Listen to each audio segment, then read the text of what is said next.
नमस्कार दोस्तों। जैसा कि हमने पिछले 3 वीडियो में आपको नवरात्रि के पहले 3 दिनों की महिमा, देवी शैलपुत्री, देवी ब्रह्मचारिणी और देवी चंद्रघंटा की अद्भुत कथाएं और उनकी पूजा के महत्व को बताया था, आज हम आपके सामने नवरात्रि के चौथे दिन की देवी की कथा लेकर आए हैं। यदि आपने अभी तक हमारे चैनल को सब्सक्राइब नहीं किया तो अभी सब्सक्राइब कर लें और इस वीडियो को लाइक और शेयर करना न भूलें ताकि हमारे सभी वीडियो आप तक सबसे पहले पहुंचे। अब हम आते हैं नवरात्रि के चौथे दिन की देवी माँ कूष्मांडा पर। देवी कूष्मांडा का नाम 3 शब्दों से बना है, कु, ऊष्मा और अंड, जिसका अर्थ है छोटा, ऊर्जा और अंडा या ब्रह्मांड। माँ कूष्मांडा को वह शक्ति माना जाता है जिन्होंने अपनी दिव्य मुस्कान से इस सृष्टि का निर्माण किया। पुराणों के अनुसार जब ब्रह्मांड में केवल अंधकार और शून्यता थी, तब कोई जीवन या अस्तित्व नहीं था। उस समय माँ ने अपने दिव्य रूप से प्रकट होकर अपनी हंसी से इस ब्रह्मांड का सृजन किया। देवी भागवत पुराण और मार्कंडेय पुराण में इस बात का उल्लेख मिलता है कि माँ कूष्मांडा ने अपनी मुस्कान से अंड यानी ब्रह्मांड की रचना की थी। जब ना तो समय था, न दिशा और न ही कोई जीवन, तब देवी ने अपनी शक्ति से पूरे जगत को रचा और उसमें जीवन का संचार किया। यही कारण है कि उन्हें आदि शक्ति कहा जाता है।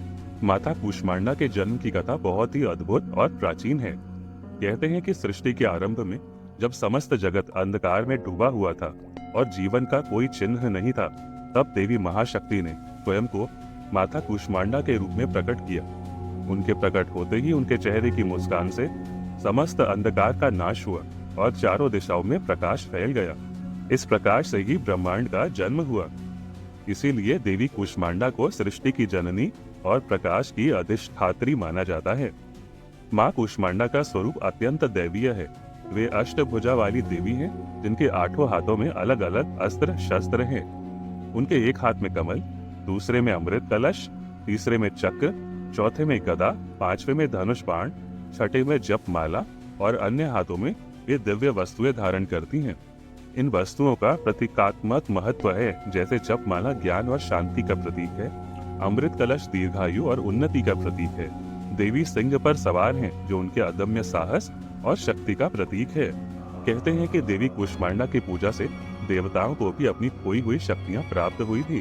देवी महात्म्यम और मार्कंडेय पुराण में उल्लेख है कि जब महिषासुर और अन्य राक्षसों ने पृथ्वी और स्वर्ग पर अत्याचार फैलाना शुरू किया तो देवता असहाय हो गए। देवी कूष्मांडा ने तब अपनी दिव्यता से देवताओं को उनका खोया सामर्थ्य वापस दिलाया, जिससे वह पुनः शक्तिशाली बने। सूर्य के तेज से भी ज्यादा प्रकाशवान होने के कारण देवी कूष्मांडा को सूर्य मंडल की अधिष्ठात्री कहा जाता है। उन्होंने ब्रह्मांड को सिर्फ रचा ही नहीं, बल्कि उसकी पूरी व्यवस्था और संचालन की शक्ति भी उन्हीं के हाथों में है। नवरात्रि के चौथे दिन की महिमा बहुत ही अद्वितीय मानी जाती है। इस दिन माँ कूष्मांडा की पूजा करने से साधक को अज्ञात शक्तियों और कष्टों से मुक्ति मिलती है। माना जाता है कि इस दिन की पूजा व्यक्ति के तन, मन और आत्मा को शुद्ध करती है। देवी की आराधना से जीवन में सुख, शांति, समृद्धि और स्वास्थ्य का वास होता है।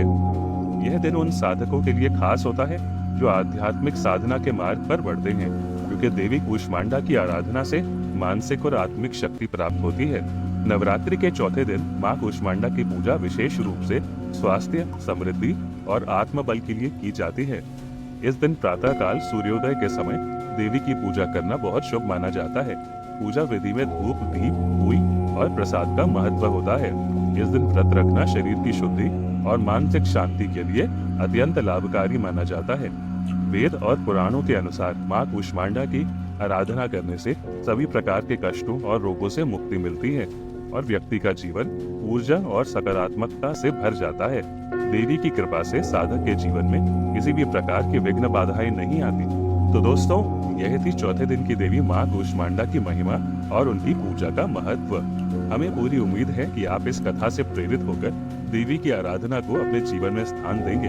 हमारे अगले वीडियो में हम माँ स्कंद माता की कथा और पूजा की विधि के बारे में चर्चा करेंगे। तब तक के लिए हमारे चैनल को सब्सक्राइब करना न भूलें। इस वीडियो को लाइक और शेयर करें ताकि और लोग भी इन पौराणिक कथाओं से लाभान्वित हो सके।